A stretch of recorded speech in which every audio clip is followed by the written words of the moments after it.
क्या कहा? इश्क कर बैठे। क्या कहा? इश्क कर बैठे। इन्ना लिल्लाहि व इन्ना इलैहि राजिऊन।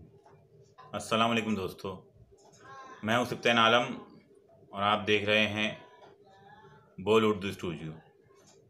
अगर आप चैनल पर नए हों तो सब्सक्राइब कर लें।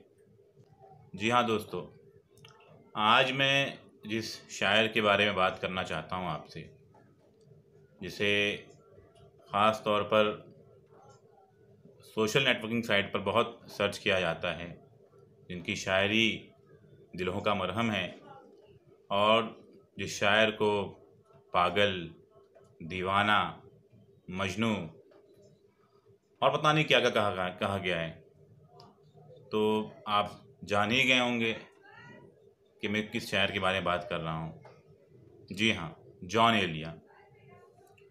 आज मैं उनकी एक गज़ल के बारे में बात करूँगा। जाहिर सी बात है, जॉन एलिया जो है इस वक्त जो अहम शायर हम देखते हैं, जब हम आज के ज़माने की बात करते हैं ख़ालिस, जहाँ पर लोग अलग अलग अंदाज में शायरी कर रहे हैं, और एक तबका ऐसा भी है जो मेरी मुराद नौजवान तबका जो है, और उसमें भी ऐसे लोग जो आम बोलचाल की ज़ुबान को पसंद करते हैं, उनमें जॉन एलिया जो है वो बहुत मशहूर है। जॉन एलिया की जहाँ तक ज़िंदगी की बात की जाए या उनकी लाइफ के बारे में अगर मैं बात करूँ, तो उनकी पैदाइश 14 दिसंबर 1931 1931 में हुई थी। ये याद रहे कि जॉन एलिया अमरोहा में पैदा हुए थे। एक तरह से देखा जाए तो उस वक्त उत्तर प्रदेश हिंदुस्तान में। उनका असल नाम जो हमें किताबों से मिलता है, सैयद हुसैन ख़ान नक़वी, जबकि उनके वालिद शफ़ीक़ हसन साहब थे, जो उर्दू, फ़ारसी और अरबी के एक अहम, कहना चाहिए कि उस्ताद भी कह सकते हैं आप। उनको उस पर दस्तरत हासिल थी।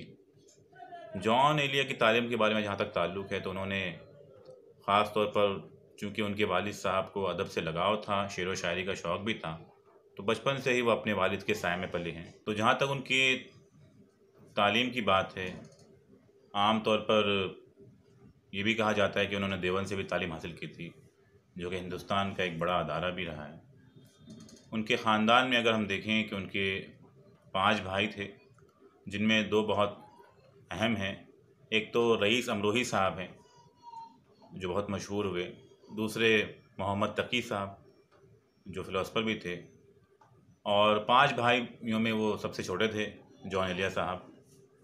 उनकी एक बात ये भी है कि उन्होंने जो शायरी की है, आम तौर पर जब हम देखते हैं 1931 के बाद, तो वो ख़ुद कहते हैं कि जब मैं 8 साल का था तब से मैंने शायरी शुरू की।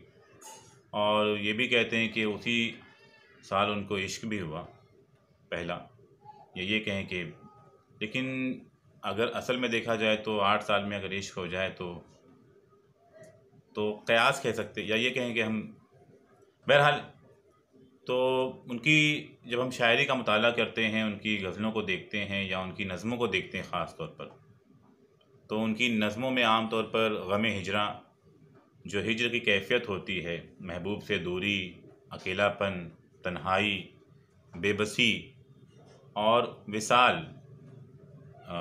जब हम देखते हैं कि दर्द व अलम उनकी शायरी में बहुत है। यानी वो जिस तरह बयान करते हैं अपनी शायरी को, उनका अंदाज़ भी मुख्तलिफ़ है औरों से। आपने भी जब हम उनकी वीडियो देखते हैं तो हमें एहसास होता है, जैसे कि उनका एक शेर है कि विस्ल के सिलसिले तो क्या अब तो, विस्ल के सिलसिले तो क्या अब तो, हिज्र के सिलसिले हैं बेमानी, कोई रिश्ता ही जब किसी से नहीं, कोई रिश्ता ही जब किसी से नहीं, दिल के सारे गिले हैं बेमानी। तो उनकी शायरी में देखें दर्द भी है, विसाल है, और जब उनका अंदाज़ के बारे में हम बात करते हैं तो उनकी अंदाज़ में एक नाराज़गी है, झुंझलापन है, और वो अक्सर अशार में रो भी देते हैं अपने महबूब को याद करते हुए। वो कहते हैं कि मिल रही हो बड़े तपाक के साथ, बड़े तपाक के साथ मुझको यकसर भुला चुकी हो क्या? तो अपने महबूब से सीधे बात करते हैं वो। आमतौर पर ये लहजा हमने मोमिन ख़ान मोमिन में देखा था, उर्दू के एक अहम शायर, जब वो कहते हैं तुम मेरे पास होती हो गोया जब कोई दूसरा नहीं होता। तो वही अंदाज़ है मोमिन का कि गैरों पे खुल ना जाए कहीं राज देखना, मेरी तरफ भी गमज़े गम्माज़ देखना। तो जब हम कदीम शायरों के बारे में देखते हैं, उनकी शायरी को जॉन एलिया से देख कर बात करते हैं, तो एहसास होता है कि जॉन एलिया की जो शायरी है उसमें सब कुछ है, क्लासिकल भी है और नए दौर की बातें भी हैं। वो आम तौर पर नौजवानों में बहुत मशहूर हैं, उनकी शायरी लोग बड़े शौक़ से सुनते हैं। जैसे उनका एक शेर है कि एक शख्स कर रहा है अभी तक वफ़ा का ज़िक्र, एक शख्स कर रहा है अभी तक वफ़ा का ज़िक्र, काश उस ज़बां दराज का मुँह नोच ले कोई।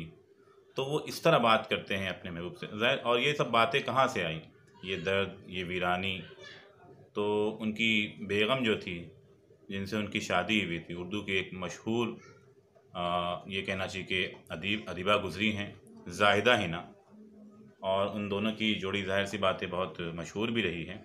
लेकिन चूँकि उनकी बेगम से 1984 में उनका तलाक़ हो गया था, और ये तलाक़ जो होता है ज़ाहिर सी बात है किसी भी इंसान के लिए किसी तकलीफ़ से कम नहीं होता है, दुनिया उजड़ जाती है। और चूँकि जॉन साहब शराब के आदी भी थे, शराबी तो थे ही वो, और कभी कभार तो ये भी कहा गया है कि शराब पी के ही मुशायरे में शरीक हो जाते, लोग उनको देखने के लिए दूर दूर से आते।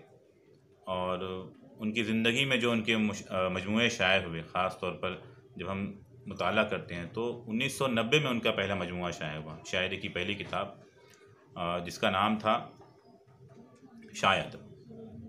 यानी 60 साल की उम्र में कोई शायर अपना पहला मजमूआ शाये करे तो आप सोच सकते हैं। हालांकि वो खुद कहते हैं कि मुझे मजमूए शाये करने की कोई जल्दी नहीं थी। उनके और भी मजमूए शाये हुए जो उनकी इंतकाल के बाद हुए। उनका इंतकाल जो है 2002 में हुआ कराची पाकिस्तान में, और उनके इंतकाल के बाद खालिद अहमद अंसारी ने बहुत कोशिश की और उनके जो भी शेर थे, नज़में थीं, गज़लें थीं, उन तमाम को जमा किया।